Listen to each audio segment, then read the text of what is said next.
Sanjay Kumar, the impact both these leaders have. Because I'll show you what happened in the Vocaliga seats.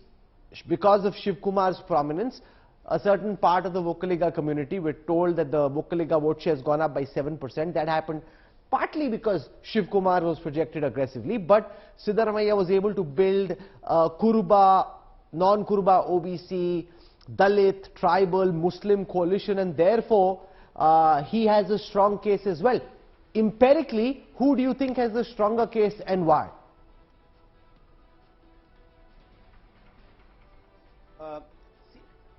Rahul, there is no evidence. But, first, there is an evidence that there is a shift of the Vocaliga vote in favor of Congress.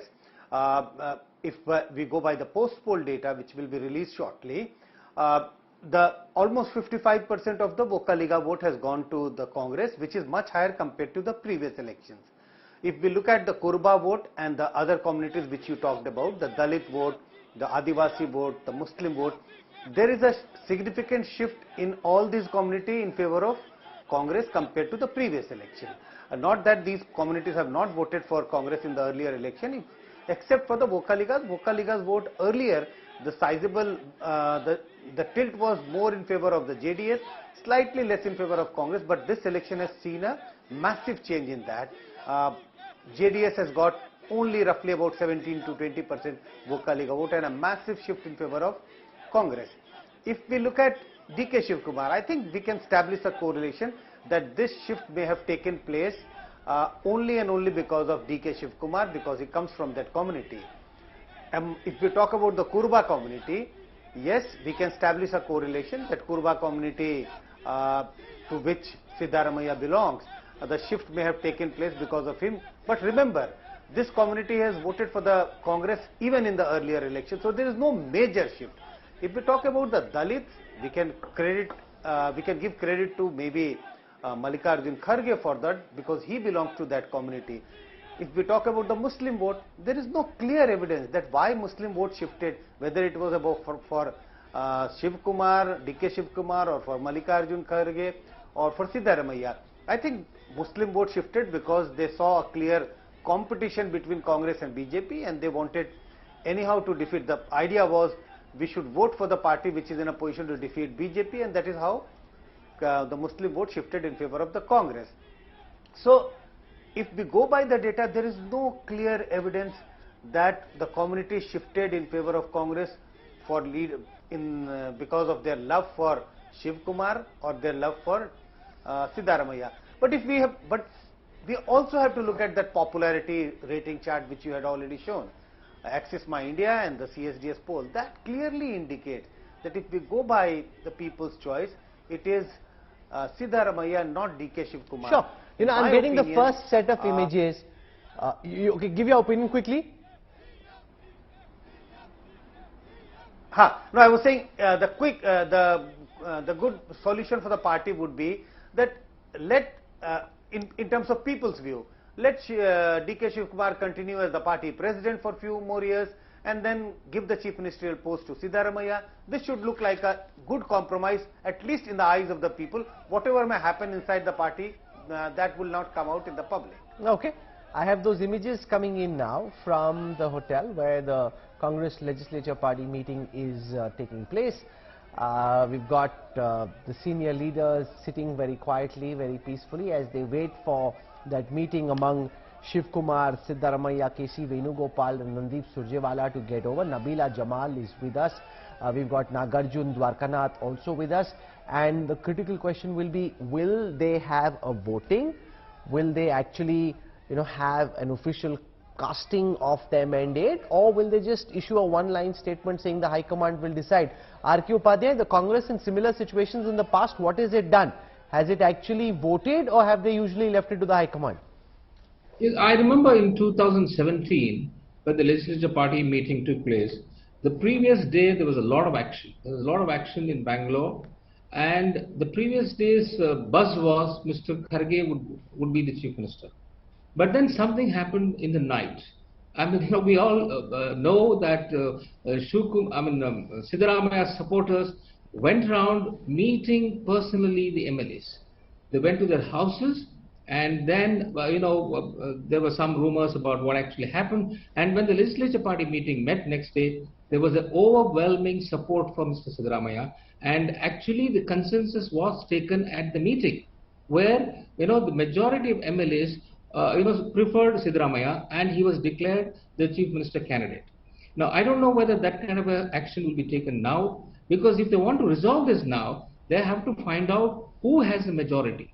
So at the legislature party meeting, at least they should take a consensus. Find out, how many MLAs will support Siddaramaiah, how many MLAs No, will but there is no BJP. consensus, and that's the problem. Is there any sense, Nabila, that you're picking up about how many MLAs are on which side in this battle?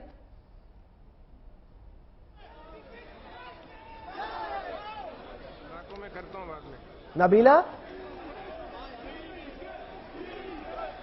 Right, Rahul, if you can hear me, sorry. Well, from what I heard from inside, Rahul, is that Siddaramaiah has been really throwing his weight with the High Command, Ranjit Surjewala there, and the three observers who've come in to sort of observe the happenings here. We hear on ground from the Congress sources that Siddaramaiah is really pushing his weight and almost claiming that he has 100 MLAs behind him.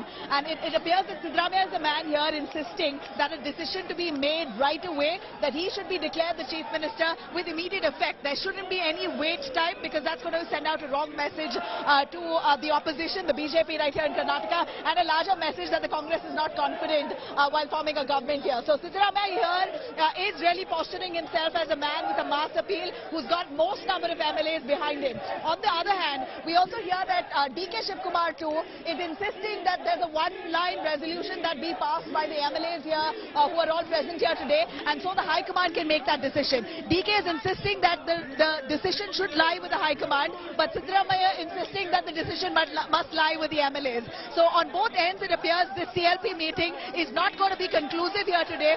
It's only going to be a sentiment or the pulse that the observers here will catch and convey entirely to the High Command. That's more or less what's going to be the situation here. But also, Rahul, a quick word on not all MLAs have shown up here. We hear at least 10 to 20. About 20 odd MLAs have still not arrived here. A lot of them who are stuck in different parts of Karnataka, who aren't able to make it. So about close to 15-20 MLAs have not arrived. So can they possibly have a one-line resolution of all MLAs, or rather a secret ballot? That was also one of the scenarios, a secret ballot. None of that can be possible considering that all MLAs are not present. At least 20 of them are missing. So that will also lead to an inconclusive meeting here today. From what I hear, this is just a meeting to try and acknowledge the victory that the Congress has had, and also to meet and understand the sentiment of the people. It's largely a closed-door meeting between Siddaramaiah, Surjewala, and a few top leaders, DK Shivakumar on the other hand, and they're both, in fact, all the senior leaders here are deciding that whatever be the animosity between the two leaders and their demands must not be conveyed to the larger sections of the MLAs. They do not want the MLAs to know that there could be some kind of friction here. But I'd like to also comment on one of the panelists who spoke about the Muslim votes in complete favor of the Congress. Rahul, from what we've seen here on ground, the BJP who has squashed the 4% reservation here in Karnataka, that appears to have been one of the primary reasons for the entire Muslim vote bank to vote for the Congress unanimously. Because it's very well understood, voting for the JDS, it was earlier split between the JDS, the SDPI and the Congress. So they have realized, Muslims here, I understand, have realized, voting for the JDS, it's not going to form the government on its own, and it's very likely to ally with the BJP. Voting for the SDPI, there is no point. They hardly have any significance, and they are tainted with being connected to the PFI. So considering that, it appears almost 88% of the Muslims here in Karnataka have voted, entirely for the Congress party, and they also believe that NRC, Uniform Civil Code, CAA, these are the narratives that are playing out over the last few years. Somehow the Muslims are feeling cornered, and anything possible that they can do to act against the BJP, they only see Congress as hope nationally.